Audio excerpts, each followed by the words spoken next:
끝으로 갈수록 뚜렷이 구분된다는 제목으로 말씀을 전하겠습니다.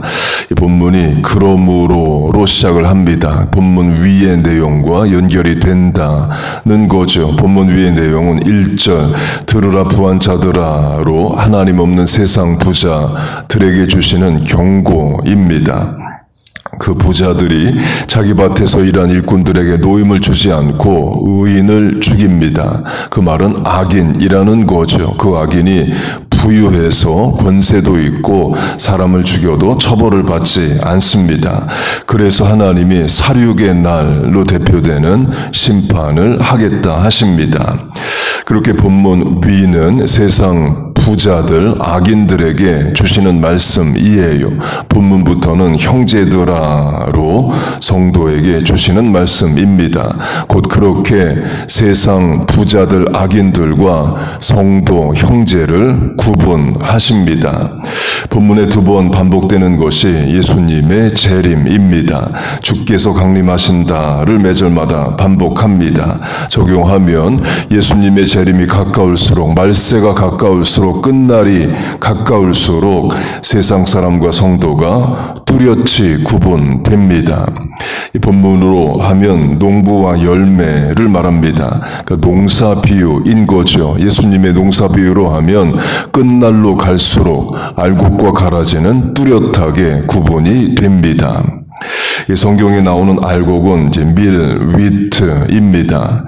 이 밀농사의 방법은 씨를 심는 게 아니라 씨를 뿌립니다. 그래서 씨 뿌리는 비유가 있죠. 한국의 논농사, 쌀농사는 이제 벽씨를 발화시켜서 일정 동 키운 다음에 이제 옮겨 심습니다. 그러니까 모내기가 그걸 말하죠.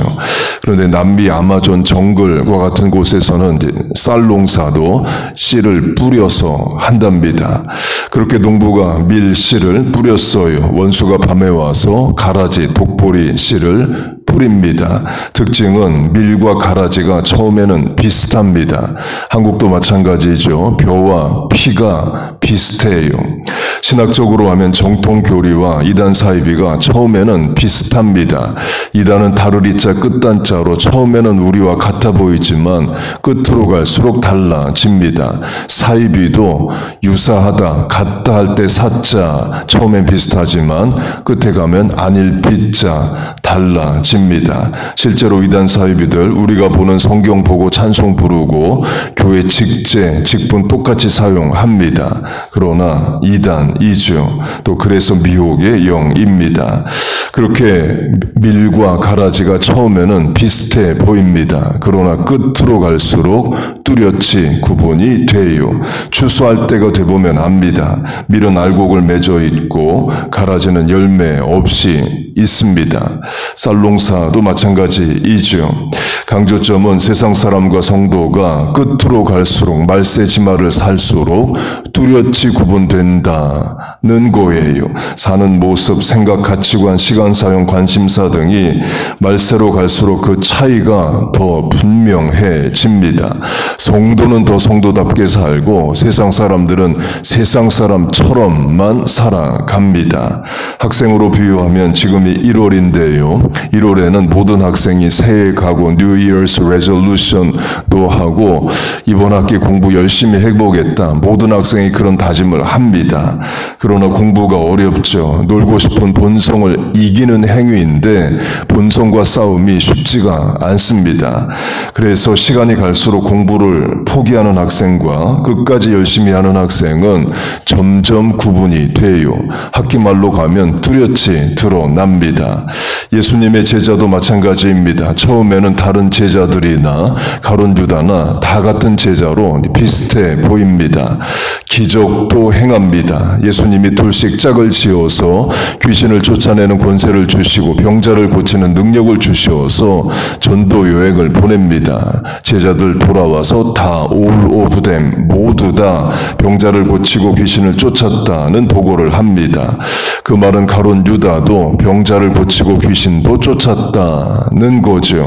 그 처음에는 다른 제자나 가룟 유다나 차이가 없습니다. 그러나 끝으로 갈수록 뚜렷이 구분이 돼요. 가룟 유다는 예수님을 팔아버립니다. 곧 말세지말로 갈수록 알곡성도 가라지 교인 뚜렷이 구분된다는 거예요.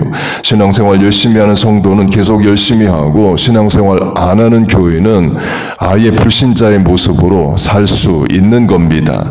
영적 빈익빈 부익부 good circulation, bad circulation에 한번 들어가면 못 나온다는 거예요. 나중에는 남이 봐도 알고 자기가 봐도 압니다. 종말의 비유인 열처녀 비유로 하면 열처녀가 등은 모두 다 있습니다. 문제는 다섯 처녀는 등도 있고 기름도 있는데 다섯 처녀는 등만 있고 기름이 없습니다. 우리 식으로 하면 열처녀 모두 랜턴, 후라시 다 있는데 다섯 처녀는 그 안에 배터리가 있고 다섯 처녀는 배터리가 없어요. 신랑이 올 때 곧 기다림의 끝의 시간이 오니까 서로 압니다. 누가 기름이 있고 없는지를 서로 분명히 알고 나도 알아요. 말세지말에 믿음이 있다 없다가 남이 봐도 알고 내가 봐도 아는 그런 지경도 온다는 겁니다. 남왕국 유다가 멸망할 때도 마찬가지입니다. 나라 망할 때 되니까 하나님이 선지자를 한 명이 아니라 동시에 여러 명을 보내십니다. 예레미야, 스바냐, 하박국 동시대 인물이에요. 내용도 똑같습니다. 우상 숭배를 끊고 회개하여 심판을 면하라입니다. 특별히 예레미야를 통해서는 예루살렘 성에서 매일 외치고 한 명이라도 회개하면 심판을 면케하겠다 하십니다. 소돔과 고모라는 의인 10명인데 예레미야 성은 한 명이에요. 그 한 명이 없습니다. 그래서 멸망합니다. 그 말은 나라 망할 때 특징이 뭐냐? 성도는 계속 성도고 우상숭배자는 계속 우상숭배자라는 겁니다. 한 명도 돌이켜 회개하지 않는다는 거예요. 그게 심판입니다. 회개가 안 되는 게 심판이에요. 그럼 결과적으로 심판을 당하죠. 학생으로 하면 기말고사가 다가오는데 공부가 안 됩니다. 그 자체가 심판이고 결과로서 또 심판을 받죠. 본문 위로 하면 의인을 죽이는 세상 부자요 악인들이 있습니다. 하나님 어떻게 심판하시느냐? 그들의 마음을 완악하게 하셔서 돌이켜지지가 않습니다. 계속 죄 가운데 악 가운데 있어요. 그럼 사륙의 날에 심판의 대상이 되는 거죠. 가룟 유다 이야기를 했는데요. 베드로도 가룟 유다도 다 예수님 죽으실 때에 죄를 짓습니다. 베드로는 예수님을 모른다 세 번 부인하고 세 번째 부인에서는 even Peter cursed Jesus로 예수님 죽어 마땅하다 저주까지 합니다. 가룟 유다는 예수님의 위치 정보를 팔고 돈을 받습니다. 누구의 죄가 더 크냐는 의미가 없습니다. 50보 100보인 거예요. 베드로의 죄가 작다고 해서 베드로가 의인이 아닙니다. 다 예수님의 십자가 앞에 죄인입니다. 그런데 베드로는 회개하고 돌아옵니다. 가룟 유다는 후회하고 자살해요. 끝으로 갈수록 극단적으로 차이가 납니다. 구약의 이스라엘 왕들로 하면 끝을 향해 갈수록 왕들도 극단적이 됩니다. 그래서 선지자를 대하는 태도를 보면 알아요. 남왕국 유다가 망할 것을 최초로 예언한 선지자는 이사야입니다. 이사야 이후부터 심판이 반복이 됩니다. 곧 이사야 때 나라가 멸망할 것이 예언이 돼요. 이사야는 우시야, 요담, 아하스, 히스기야, 므낫세 왕 여러 왕들을 섬긴 선지자입니다. 그 중에 므낫세 때까지 이사야가 사는데요.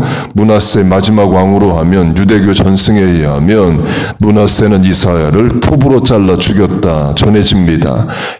히브리서 믿음장을 보면 톱으로 켜서 죽고가 나오는데 유대교는 그걸 므낫세가 이사야를 죽인 것으로 해석을 해요. 곧 나라 망해가면서 드러나는 특징은 왕들이 선지자를 함부로 대합니다. 죽이기까지 합니다. 그 전에 아합 시대 엘리야로 하면 아합은 엘리야를 죽이진 않습니다. 여로보암 2세는 아모스를 쫓아내지 죽이지는 않아요. 그러나 나라 망할 때가 되면 왕들이 선지자를 죽입니다.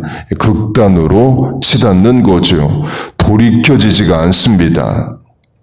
물론 끝에 돌아오고 끝에 회개하고 극적으로 죽기 직전에 예수 믿고 구원받는 그런 예도 있습니다. 예수님 십자가 지실 때 한편 강도가 죽기 직전에 예수님을 믿죠. 그런 가능성도 분명 있습니다. 하나님 마지막까지 기회를 주시고 부르셔요. 그러나 그 가능성을 인간이 악하게 사용하면 안 됩니다. 본문 위에 세상 부자로 하면 그래 나도 안다. 예수 믿어야 천국 가는 거 아는데 죽기 직전까지 악하게 살고 사치와 방종과 의인을 죽이며 살고 죽기 직전에 예수 믿고 천국 가겠다. 여러분 그게 되겠습니까?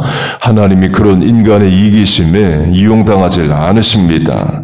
강조점은 말세지말로 갈수록 알곡 성도는 더 알곡답게 살고 열매를 맺으며 살아가고 가라지는 가라지인 것이 뚜렷이 드러난다는 거예요.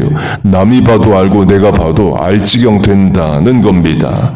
곧 오늘의 나를 되돌아보고 하나님 앞에 주의 재림 앞에 바로 살자는 거예요. 부모, 자녀, 하나님 앞에 바로 서자를 말합니다. 신앙생활 잘하는 부분은 더 잘하고 부족하고 불충한 부분은 회개하며 살아가는 겁니다. 아직 기회가 있습니다. 오늘이 그 기회이에요. 기회를 잃지 말고 너 빨리 나오라. 우리 배우자가 자녀들이 그 기회 밖에 있다면 하나님 믿음 주셔서 돌이켜 회개하게 하시고 돌아오게 하옵소서. 부모된 자 또는 자녀된 자 기도하세요. 하나님이 기회 주실 때 말씀에 옳게 반응하고 돌이켜 바로 서는 말세지말의 알곡성도 되는 우리와 자녀들 다 되시기를 주의 이름으로 축복하고 축원합니다. 아멘. 기도하겠습니다.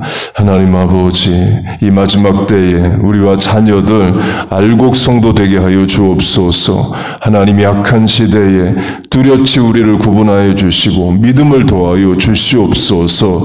말세지말 거룩한 성도 되게 하여 주옵소서. 오늘도 기도하러 나왔습니다. 하나님 없이 살 수 없는 새벽 성도의 간구에 부르짖음에 응답하여 주옵소서. 예수님의 이름으로 기도하옵나이다. 아멘.